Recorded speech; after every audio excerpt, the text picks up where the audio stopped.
Good morning, everyone. This is Paul Combs. I'm the president of CourthouseDirect.com here in Houston. I've also have Elaine Nowak with us, and she's our chief product officer at our company. And good morning. Good morning.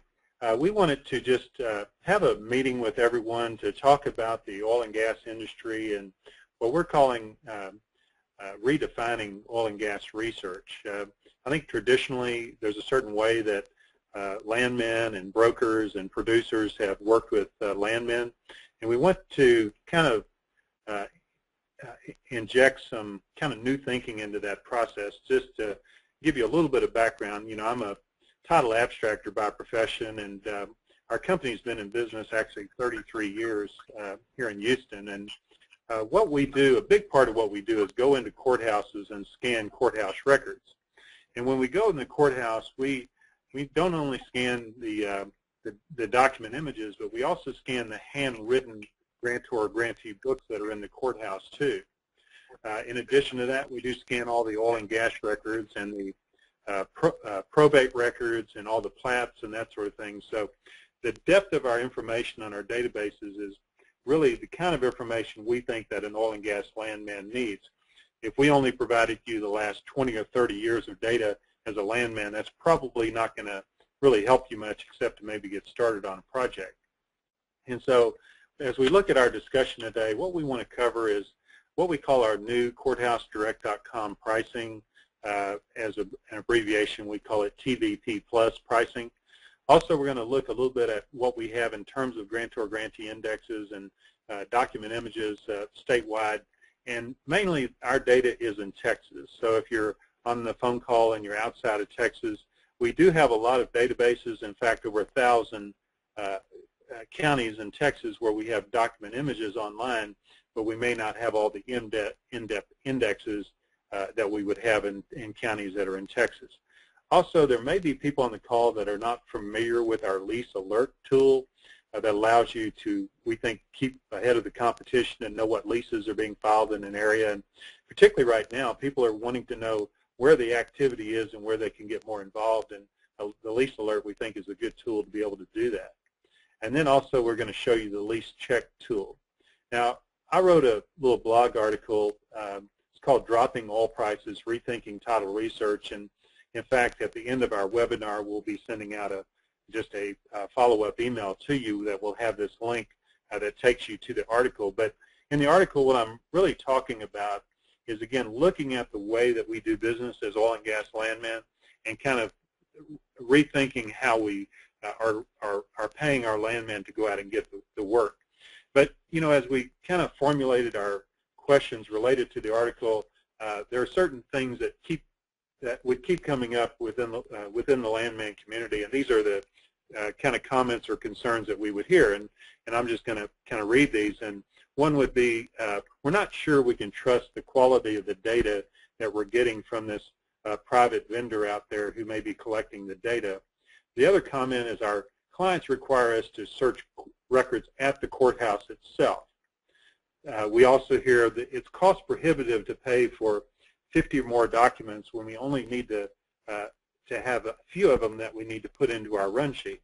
So, and then also too, we would hear that as a landman, I'm not being reimbursed for viewing these documents, but I am being reimbursed for the mileage to drive back and forth to the courthouse. So therefore, it's worth it to me to just get reimbursed for the mileage because otherwise it wouldn't work.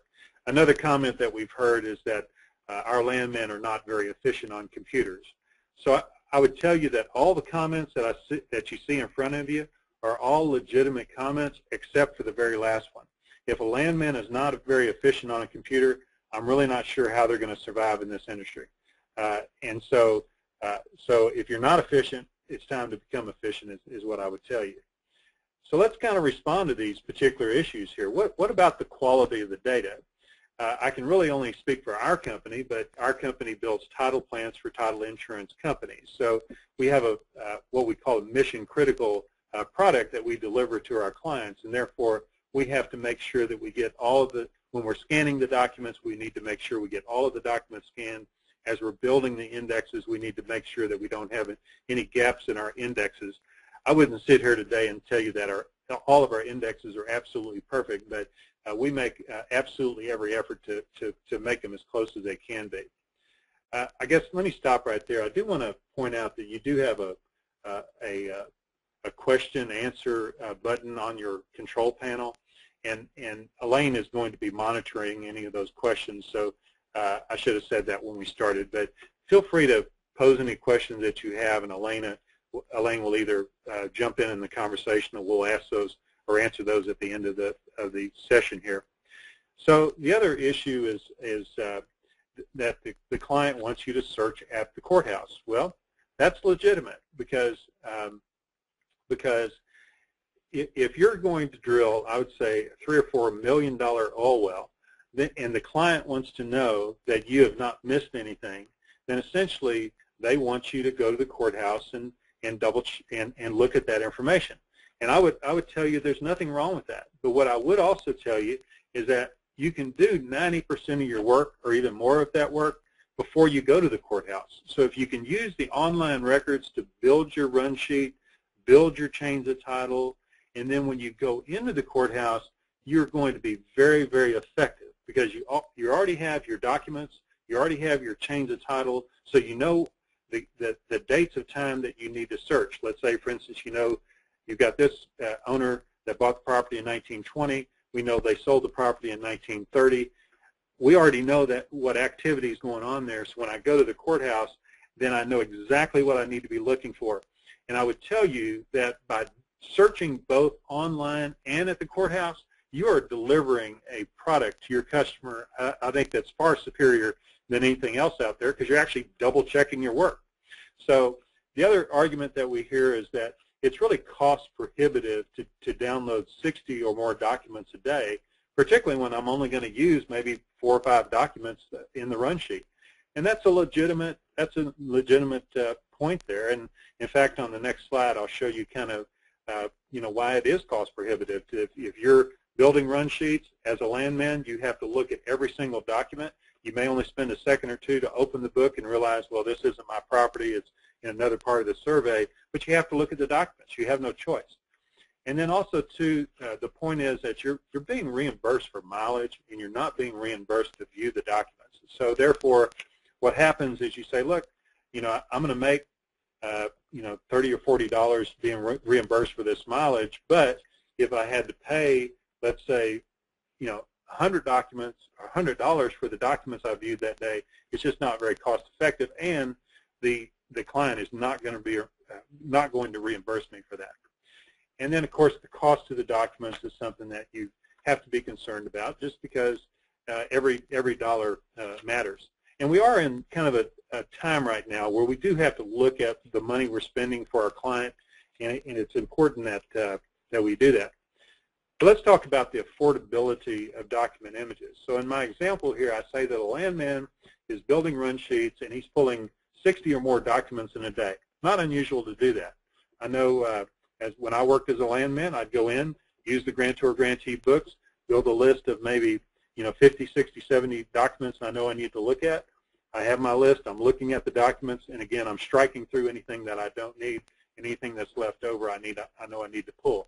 So, for instance, in my example here, if I had to pull 60 documents a day, even at $2 a document, which is a pretty fair price, that's $120 a day. Your client is not going to reimburse you that $120 a day. And then let's look at $1.50 per document. Well, 60 documents at $1.50, that's $90 a day. Again, it's still too expensive. So what if, let's say, for instance, as a landman, you could pull 60 documents in a day and only pay $30 for those documents because the cost of the documents was only 50 cents per document. Then what happens is the broker and the producer that's paying you to do this work has to look at that and say, look, should I be reimbursing this landman for driving back and forth to the courthouse at 50 cents a mile, where I'm going to pay him so you have all this windshield time that he's driving back and forth, or would it be better to have that landman concentrating on searching instead of driving back and forth to the courthouse. Now, before he completes the project, he may still need to go to the courthouse, but that's something that that you'll cross that bridge. So, who benefits from this lower pricing? And again, I'll just kind of back up a little bit and tell you that in our company, we really had to think long and hard about the way that we were pricing documents, particularly for oil and gas landmen. And the reason for that is because we're in a different market than we were in even 6 months ago. So when the market changes like this, I think we all need to adapt to that market. And so, in fact, we had probably a conversation that went on for probably a month and a half. Elaine could attest to this, but where we were just going, how are we going to serve these landmen and give them the tools they need where we're still going to be able to make a profit? Because it is expensive to send scanning crews into the courthouse, particularly if you're scanning every piece of paper in the courthouse that you can get your hands on.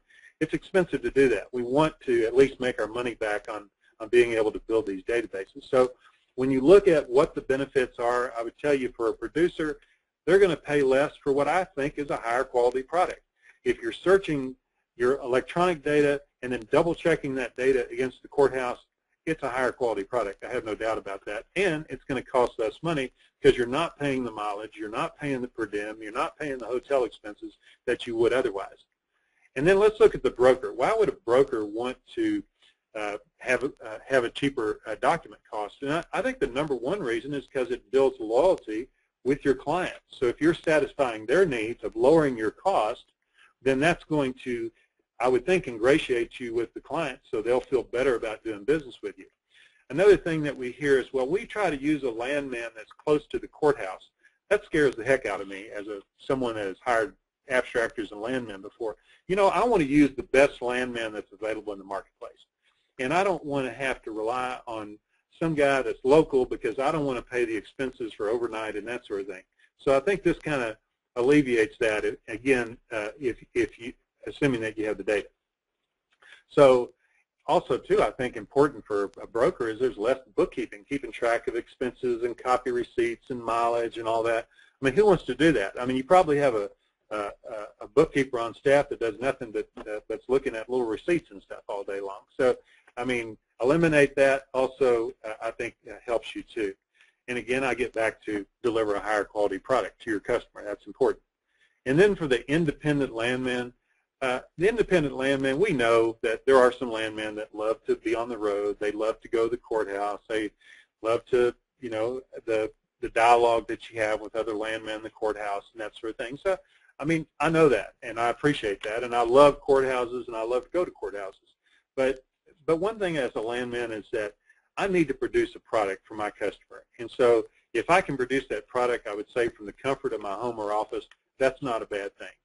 And that's less time that I'm spending away from home with my family and that sort of thing. That's not a bad thing either. And so, and again, what I want to do as a searcher is I want to deliver the best product to my customer too. So that's important too. So we rolled this out at the NATE convention recently, and this was our little handout card that we were giving out. It's our TVP Plus pricing is what we call it, Texas volume pricing, 50 cents a document.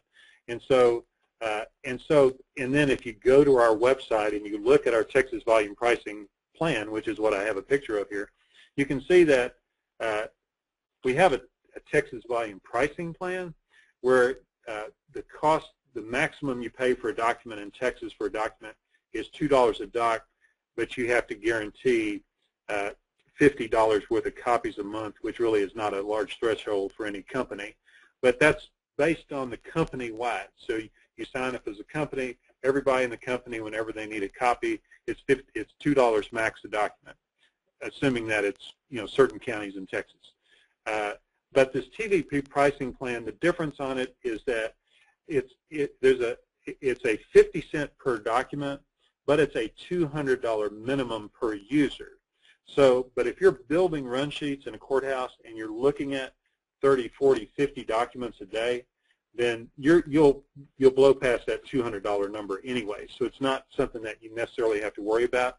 But let's say, for instance, you're working on a project, you've ended that project, you're not going to be pulling as many documents. You can easily just move back to the other pricing plan. But the one thing here I just want to point out is that it is per user. So if you have 5 landmen in the office that are all wanting to get the 50-cent document price, then it is $200 minimum per user, and people have to be signed up as an individual user. So that's a little bit different from the other plan that we have. You know, we were at the NAPE convention this in January or early February, and so it was a huge convention, and everybody was still kind of very positive, it seemed like to me, and this is our staff. We were here. We had a great booth and had a lot of activity in the booth and a lot of interest in our new pricing, and so it was really a great convention for us. But, you know, we can talk about providing these documents at a relatively low price and providing the data so that you can get to what you need to do. But you know what? It doesn't. All this is a moot point if we don't have the data. So if we don't have the county and the data that you're looking at, then we really are not going to be much help to you, are we? And we understand that.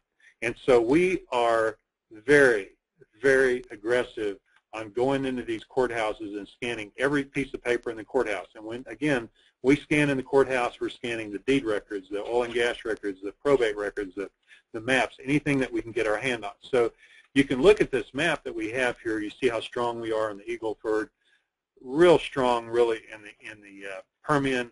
A lot of those counties that we didn't have just a couple months ago, we actually have in the Permian Basin now. Very strong. You're going to see this next year when you look at this map. There may still be a few empty spots, but it's going to be pretty full. And for instance, we may have a county where we only go back to 1960 or something like that. Those are counties we're targeting to go in and do the actual scanning to go back further. And again, keeping in mind that when we do the scanning, it's the handwritten grantor-grantee indexes. It's everything going all the way back.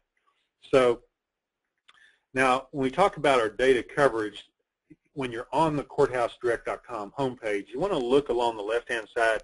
You'll see a button there on the left-hand side that says Texas Data Coverage. So when you click on that, that's going to open up a PDF. It's kind of a long PDF because it lists all the counties where we have data. We have data in about 135 counties, I believe, in Texas is the number we're at now. It may be up to like 140. But you're going to see across the top a little heading, and on the left-hand side, you see the county listed, and then you're going to see current grantor-grantee indexes and start date, and then you're going to see current image and start date. And what that really means is that when we go into a county and we're dealing with the county clerk and we buy the current data from them, documents, images, and indexes, that's our current data, if you will, that's electronic. Now, we buy the data from the courthouse, but we also have data entry people, and we key databases that go back further. So you could have a current database that actually is older than whatever we got from the courthouse. And then we also have current images, and those current images are one that are tied to the grantor-grantee index, if you will. And then if you look kind of moving to the right, we have these historical records. So, for instance, in this Archer County, we went into the courthouse. We scanned all of the grantor-grantee books. They go from 1873 to 2007. And then we also scan the documents, and those scanned documents go from 1880 to 2008. So I can't tell you right off why we don't have the more current images on Archer. It could be one that we're about to put online that is, we call it on the shelf here, but essentially it's going to be online soon. And but this is a good snapshot of what we have in the county, and always, I would tell you, always feel free to contact us if we don't have the county that you're looking for, and we'll see what we can do to get that county up.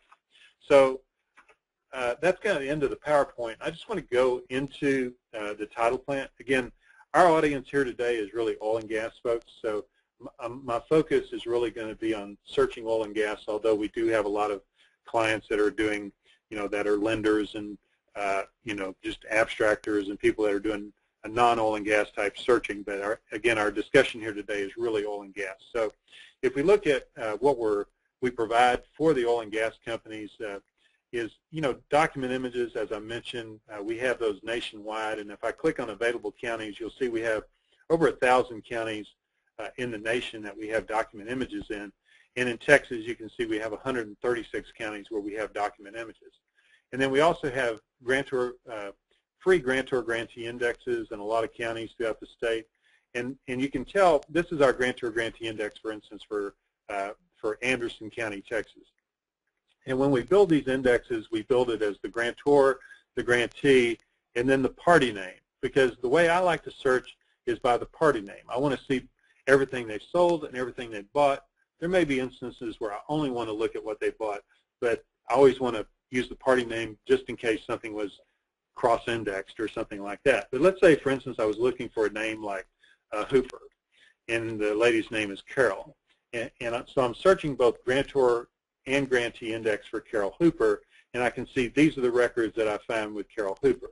If I needed to pull a copy, I could just click on these boxes here, click on Buy Selected Documents, and I've downloaded the document. I'm going to click on New Search again, so I'm back to a clean screen.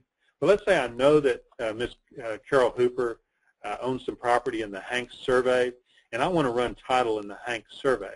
I can go in here under the legal description, and this is, we're not calling this a title plant, but it kind of searches like a title plant. So if I were looking for, let's say, a legal description, say it's the Mark Hanks survey in Anderson County, I just put in Hanks, and you can see, let's go down to legal, let's put in Hanks, and search that. So as we look at this, we can see these are a lot of different kind of documents that are filed here. So you have the mortgages, and you have lien releases, and you have a lot of different kinds of documents filed. So, and in this Hanks survey, we can kind of tell there's a couple of different Hanks surveys. One is a Hanks survey abstract 365, and another is a Hanks survey, I think, abstract 379. So, for instance, if I was only looking for the Hanks survey abstract 379, I'm going to hit the back button one time on the server, and I'm going to put in a plus sign, and I'm going to say, now, only find those things that have abstract 379. So it's going to go through the database and look for anything that's out of the Hanks survey that's abstract 379, and you see it's pulling up those things that are only 379. So again, this isn't, again, what I would call a title plant, but you can narrow the information that you're getting out of here to strictly those things that are out of a particular survey.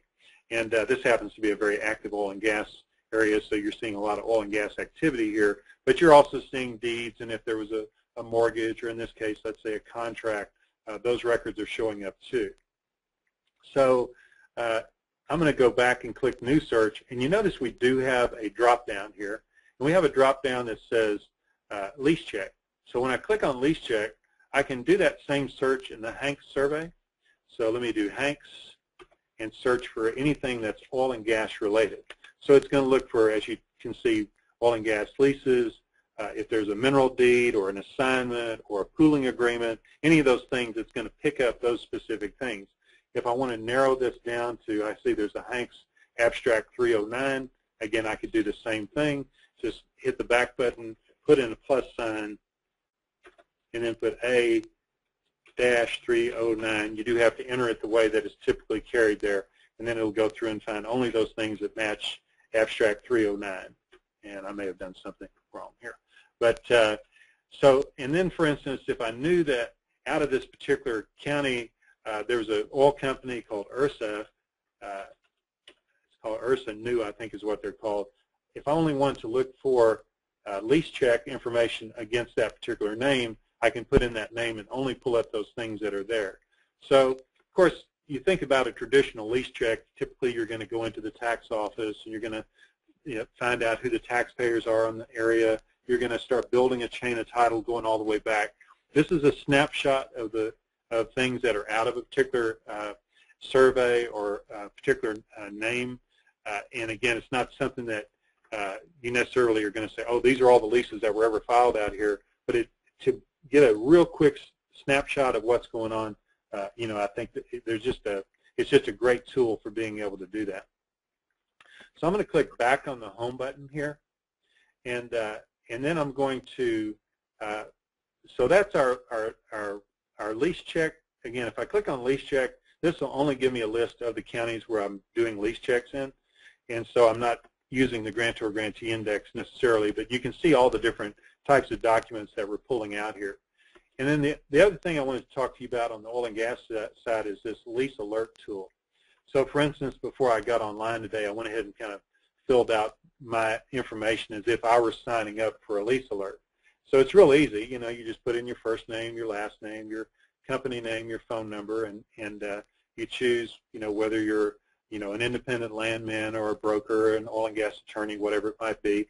You pick the county that you do probably most of your business in, and then you just click on the sign up button.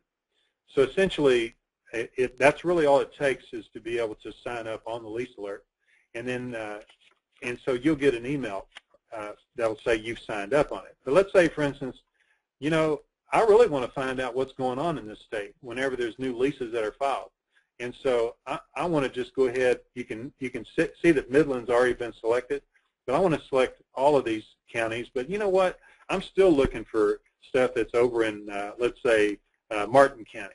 So I can put in Martin County because this is additional county that I'm interested in. So when this comes online, we try to reach back out to our clients and say, look, Martin County is now online on the lease check, so you can sign up on that too. I'm going to click all done, and that's it. So I've signed up on the lease check now, and for instance, I received a lease alert this morning, in fact, and this was my lease alert that I received this morning. And I noticed that there's 214 documents filed. It's not always oil and gas leases. Again, it could be a pooling agreement or a mineral deed or something like that. But everything's filed in Howard County as of this particular time. So I clicked on that. It's going to bring up everything in Howard County. And so it takes a second because it's building a web page. But you can look at this and say, okay, well, what I'm looking at here is, of course, the grantor, the grantee, again, the different types of records here. I see a royalty deed, mineral conveyance, memorandums of leases, the oil and gas mineral leases. And then, for instance, if I say, well, I want to look at this particular oil and gas lease, then I just look along the left-hand side, click on View Image, and the box will pop up at the bottom and say, Open the document. And then I click on Open Document, and there's my oil and gas lease. And then I can read it and say, yeah, I've been running title on this, you know, Dunham name for the last week, and I just got leased out from under me. So that is information that is timely. And again, if we look at when these leases were filed, was 2/2. So in this particular county, it looks like we're probably getting the data monthly. So if I go down, I can see the dates here. In fact, 2/17, 2/18. So probably what happened, we got the monthly update, we loaded it up, and that. So it's maybe not as timely as other counties. Some counties were getting it, in fact, daily. Some were getting weekly. So it really depends on the county itself. But to know what's going on in the industry, who is leasing in this particular county, and all the counties that we're providing the data in, and more are coming online all the time, that is a very valuable tool. And the fact is, you want to look at the document, you just look at it. And this is a free service. And you know, someone may say, well, God, you know, why would you provide this free? And believe me, I've gotten a lot of pushback from my own staff here, and Elaine probably can verify that. But what we're trying to do actually is give you a tool as a landman to get started on your work. Because if you know that you're looking for something out of this Bower and Cockrell survey, you know, in Howard County, then, you know, hopefully you're going to go down and say, you know, I need to run a grantor-grantee search or a lease check in this county. So you'll go to lease check, and you'll go to, let's say, Howard County, and you'll say, okay, well, I need to put in this survey name, Howard and Cockrell, and then find out what's going on out there, because that's an area that I'm leasing in. And then you're going to hopefully pull back some results here and say, you know, I need to buy some documents here because this is, you know, this is an area that we're working in. And the way that we make our money is selling documents. So, for instance, I can look at this. It's obviously a pretty active area here, 6 pages of information, and then and you can see our records in this particular county go way back.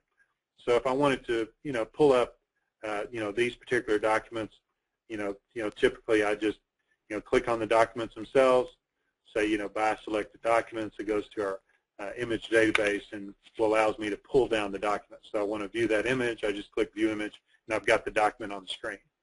So the other thing I want to point out to you before I let y'all go is we have a lot of historical records on our database. So for instance, down along the left-hand side where it says Texas, you see the historical deeds and plats. This will open up another window It's what we call internally our file viewer. So this is probably the largest repository of title information in the state of Texas, what we're looking at right here. So for instance, if I were to go into Chambers County and I wanted to look at the grantor-grantee index, handwritten grantor-grantee index in Chambers County, then I just go to where it's labeled as grantor-grantee. Maybe I want to run the reverse index first. I go from, let's say, the years 46 to 55 because I'm looking for someone named Layman or something like that. Here's an index page, so it's kind of pointing me to the index page, so I can kind of figure out what my sub-index page is. It does load a JavaScript, so it takes a second to be able to do that. And so this is every landman worth his salt. They know what these pages look like right here. So, essentially what I'm doing is going from these index pages to the actual documents themselves. So again, I need to go back to that index page. So if I knew that I was looking for something that's out of the letter N, then it says page 103. Then I can go down to page 103 and then look for those records. These are kind of broken up to make it a little bit easier, I guess. So I know 103 is between 95 and 105, so you have to kind of jump in here and find the page that you're looking for. But you can look at the quality of the image here. It's a beautiful image. Again, we use very high level,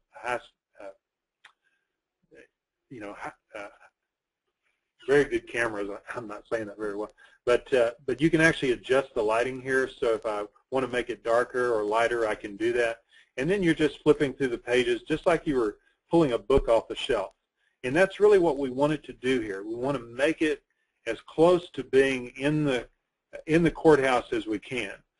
We tried to get fancy one time, in the way that we were making it so you could jump straight to the page, but landmen really don't want that. They want the feeling that I'm pulling a book off the shelf and I'm able to flip through these pages and look for whatever it is that I'm looking for. So again, in some ways that's kind of traditional, which is fine because, again, what we're trying to get to is to get the comfort level as a landman that you're looking at everything that you need to look at. I will remind you, because we're not going to be here much longer, if you have any questions, go ahead and pose those, and Elaine will be kind of asking me those in just a little bit. So you notice how on here we've got deeds that are separated from the maps, and those are separated from the grantor-grantee index. And we also have title plants in certain counties. So for instance, in Chambers County, we own a back plant. So if I wanted to look at the title plant in Chambers County, and I was looking in, let's say, the Gene Berry survey, which is a 640-acre survey, then I would go in here and just, this is, I believe, a card plant that we have here. And I would be able to just flip through the cards themselves. This happens to be one where it's kind of a mixture of cards and the actual document images themselves. But this is where you'd be able to essentially work out of the title plant. I will tell you, any title plant that you're accessing is an additional fee for our services. These are a lot of these title plants are where we've gone in and negotiated with a local title company that's maybe been in business for 100 years. We work out an arrangement that allows us to make their data available through our website, and so those are great resources when you run across them. But in any county we go into, we want to give you the grantor-grantee indexes and the document images back, as far as we can get those. Another kind of good example, I think, of Wise County is a great example of all the different kinds of data that we'll have, in a particular county. So you'll see not only the grantor-grantee indexes, but you'll see the mechanic lien records, the probate indexes, oil and gas leases, and so on. And so from here, if I wanted to, jump into, let's say, the oil and gas record, I know that they use a lot of general indexes in that particular county, and you can see, how far back those records go. But you just go in here. It's, again, just like this happens to be a retyped index, but you can go in here and just work the index just like you were working out of the courthouse. So just to tell you, we, as a company, we really kind of built our business working for engineers and surveyors, and we build title plants for title insurance companies. In fact, we're the largest provider of title plants for title insurance in Texas.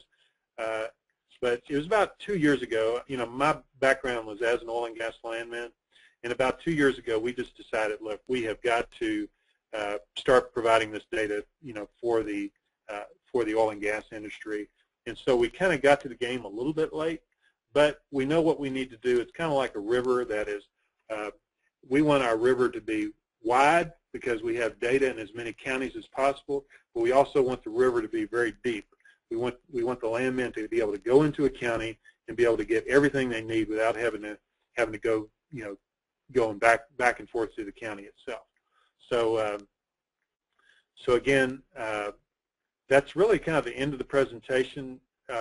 Hopefully, again, we are recording this session, and we will give you a link to that. And feel free to share that with other landmen that you know or people that you talk to.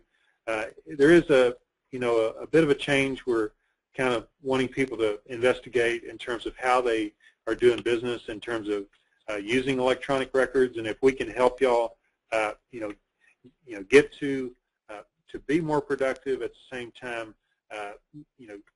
allow you to get the work done that you need to get done effectively, then maybe we've accomplished our task here. So, all right. So, again, I'll move through this very quickly, and a lot of things that I talked about are things that landmen probably already know. In some ways, you may not know all of the different resources that we have in these counties that I'm pointing out to you. And again, like this particular county, like Brewster County, we have the deeds that go back to volume 106, but I'm not seeing a grantor-grantee index there. So that's where, that's where if we don't have it online yet, most likely we're working on it.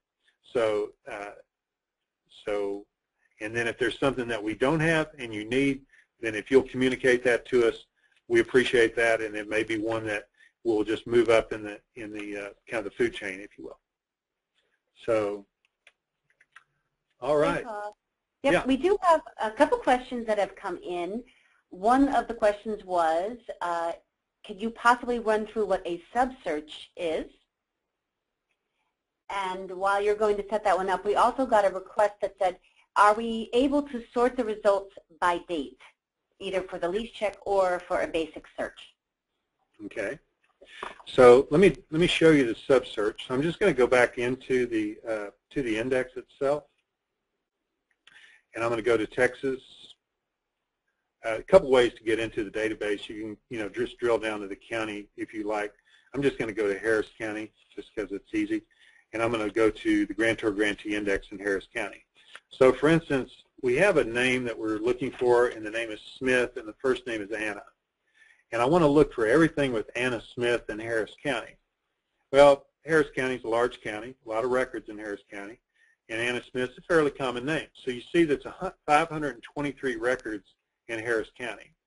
And so from here, I can say, well, I know that Anna Smith owns some property in the Duckworth survey, or I know that she did business with somebody by the name of Marshall, for instance. So I can go in here and say, well, I know it's in the Duckworth survey, so I'm just going to put in under sub-search, look for the word duck, and go find anything with Anna Smith and duck. And it brings up 4 records. Sure enough, there's some out of Duckworth, but there's also apparently like a Roger Duck that this name was associated with. So it's finding anything that matches. So the beauty of this is you don't have to put in very much. In fact, if I hit my back button one time and take out Anna Smith and just say, go find Smith and duck, just to see, what would match there, then it'll go through the database and it'll find anything that matches just those, which is a little larger set of records, which brings up 54 records. But again, if I knew that, let's say Smith and Anna Smith did some business with someone named Marshall, then I can go in here and say, well, I'm looking for Marshall and Smith, and it'll go through the database again. It'll match anything that matches that particular name rather than the survey. So the sub-search is a very, very powerful tool.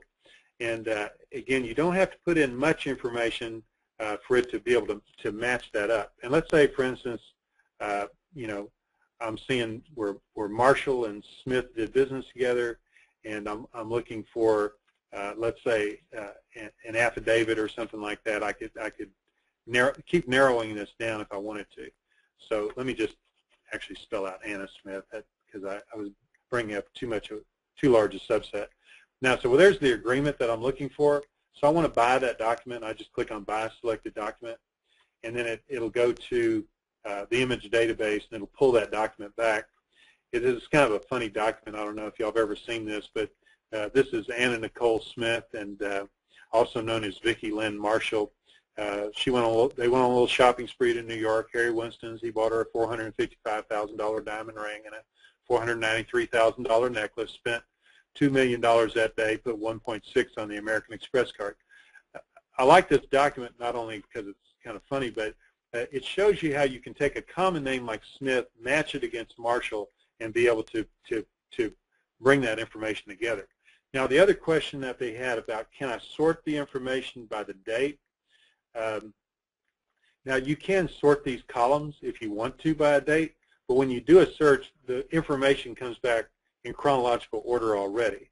But what we do have is another resource here, and it's not available in all of our counties, although it's something that we want to do, is make it available in all our counties. And this is we call it our Geo Index.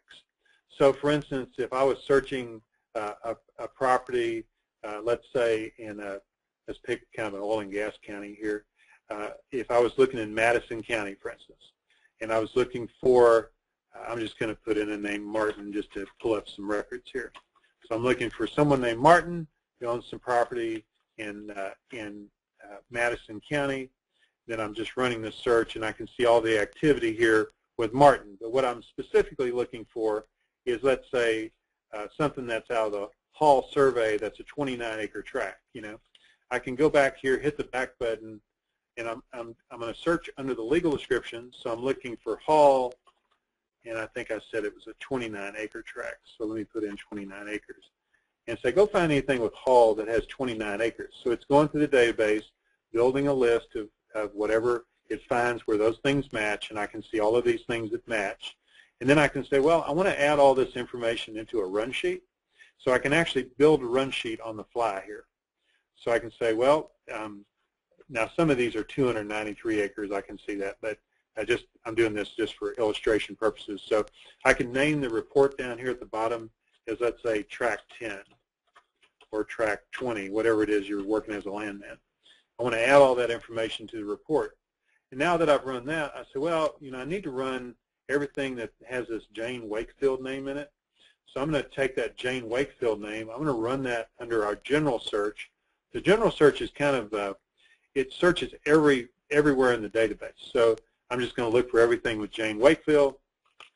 And so it's going to pull up, let's see, 78 records with Jane Wakefield. And then I can say, well, I need to add, let's say, for instance, this document that was indexed to her name, but this other document I really want to look at. It may not have the survey on it, but I still want to look at it. I can just keep adding the information into my run sheet. So then I'm ready to look at the run sheet that I'm building. I just click on View Report, and so there's my run sheet. Well, I may have added some information where it's not in chronological order. Then I could click on the file date here, and it will keep all that information in chronological order. And then I want to go ahead and pull my documents. So I just click on the button that with the asterisk that's right next to the survey name, and then say Get Selected Documents. That goes out to our image database, and then I've got the list of documents on the right-hand side. I just click on the documents, and I can open those one at a time and just look at those documents and read them. So this is our, we call it our Geo Index. It's our kind of tool to be able to build these databases. And a lot of people want to be able to drop this information into, let's say, an Excel spreadsheet.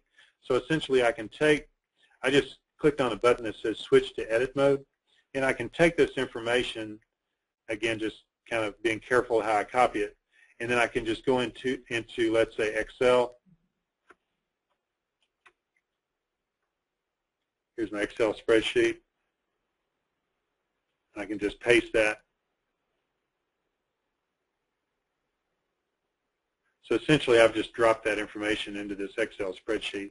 And the first line of the data is going to be wherever the deed number is. And these are these are hyperlinks back to the documents. So if I just click on any of these documents, then it'll actually open the document itself. So I can just actually click save, but I can just open that document itself. So, so again, you can also too, you could save the report as a Word document. So I'm clicking on this button that says Save as Word, and I'm going to click Open. It'll automatically open a Word document and then just drop that right into the Word document. And if I wanted to email this to somebody, let's say I'm just going to email it to myself, I can click on Save as an Attachment, and then I could just send this to Peak Homes, and then I can you know, label it as a run sheet. And when I send that to myself, I'll receive it. And when I receive it, I can just hold my mouse over the documents and click on them, and just click, you know, Open, and I'm looking at the document on the screen. So it's a very efficient way to build run sheets. And in fact, this is a tool that all our title companies use to be able to build their run sheets for their title insurance. You'll also notice we have all these different filters up here. So again, the lease button is really the Lease Check tool that we talked about before. But let's say, for instance, I was only looking for, let's say, things that were deeds that had the name Hicks in it. You know, I could go in here and say, well, I'm looking for a party name, and the party name is Hicks. Now I just want to look at the deeds only. It'll go through the database and just look for things that are the deeds if that's what I wanted to narrow the search down to. Paul, we have another question that came in. Uh-huh. The question is, how would I identify my work product by client? So this would be, you know, how would you separate out different work that you do to have it be, you know, you could charge one client for one project and a different client for a different project? That's a good question. And let me go back to the grantor grantee here. So let's say I'm in Anderson County, and I was pulling up, let's say that name Martin James, and I'm going to be pulling some documents for James Martin. So I've run my search. I know I need to charge a particular client for this particular document that I'm going to be pulling. And so let me get my results back here. And so you notice there's like a session ID and a client code. So where the client code is, I would put in track 10, and this is for you know, hardened oil, for instance. Then I would save that, so now it knows the session, what I want to save in the session, and then I go in and say, okay, well, you go through and you pick the documents you want to download. So I'm going to do that. So I want to say Buy Documents. So I've just now bought the documents, or should have. So it's downloading.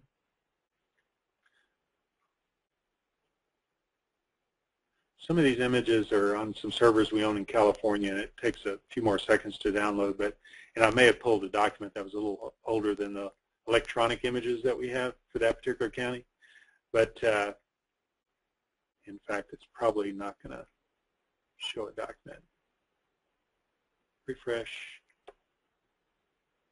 It says downloading. But you can make a point there, Paul, that under that client code, you see that track 10 is appearing. That's right. It shows under track 10, and then as a manager, I want to keep track of what documents are being downloaded on what jobs I'm working on. So if you notice at the top right-hand corner, you have a My Account button. And let's say I'm the manager, so I can look at my account activity, and I can look at, it defaults to today's date, and then I can say, well, I want to look at all the things that are being downloaded today and who's downloading the documents today. So so I can just click on that. It's going to bring back, this is a pretty active crowd around here, so it's probably building a kind of a long page here, but I can see who's downloading what job numbers they're charging it to, and you can kind of see what these people are putting in a client code here, and you know, or a job number, however you decide you want to do it, and you can keep track of that. And for instance, so I wanted to take these few documents and email these to someone, I could go in here and just copy this, because what I've done is created a hyperlink back to the document. So I could go in here, just open up my email like I'm doing a new email, and actually just paste those into my email, and then email those to myself. I'm just going to call it docs, and I'm going to say Pecones, and hit the send button, and I've just sent those documents to myself. So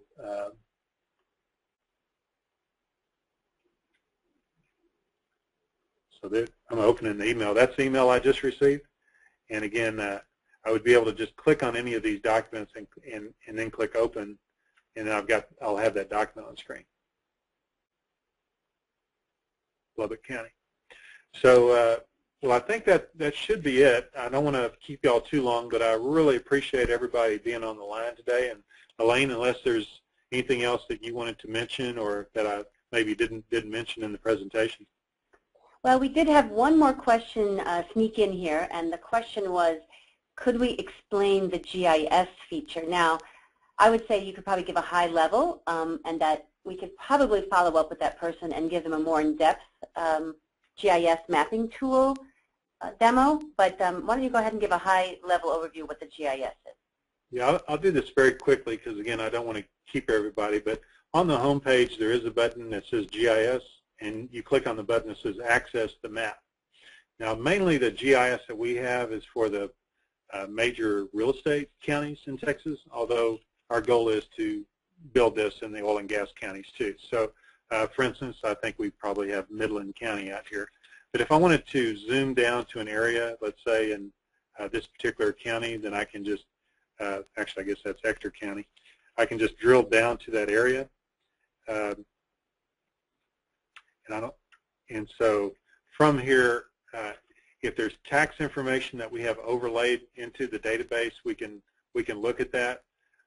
Actually, that probably wasn't the best county to go into. Let me go into one like a Harris County. So let me go into Harris real quick. So you notice all these little blue areas. Those are all subdivisions that are in Harris County, kind of the boundaries of the subdivision.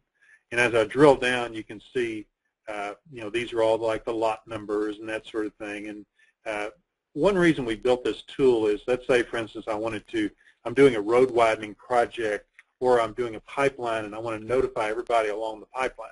And then essentially what we're able to do is select an area. So, and if I hold my mouse over these particular tracks, once you zoom down to a certain level, once you hold your mouse over the track, it'll open up a little window that tells you who the taxpayer is, you know. But let's say, for instance, I wanted to build a mailing list for all these people over here. I could select, select multiple parcels, if you will. So I'm going to say select parcels, and I'm going to just put a box around a few properties here. It should highlight those, and then if I wanted to create a report, which is a mailing label report, then I can just click on mailing labels, and it says, okay, you selected 101 mailing or accounts to create mailing labels for. The cost will be $15, and there's your mailing labels. So again, we're kind of at the early stages of our GIS work that we're doing. We're excited about it. We think we're going to be able to start integrating a lot of good oil and gas information into it. But we are, again, kind of at the early stages of it. But again, if whoever's asking the question wants to get back and see more details, we'll be happy to go through that with them. So, all right. Well, great. Again, appreciate everybody being here. Hope you all have a great day. And again, you'll receive a follow-up email with my contact information. If you have any questions, feel free to reach out to me. Thanks again. Thank you, Paul. Thanks, everyone.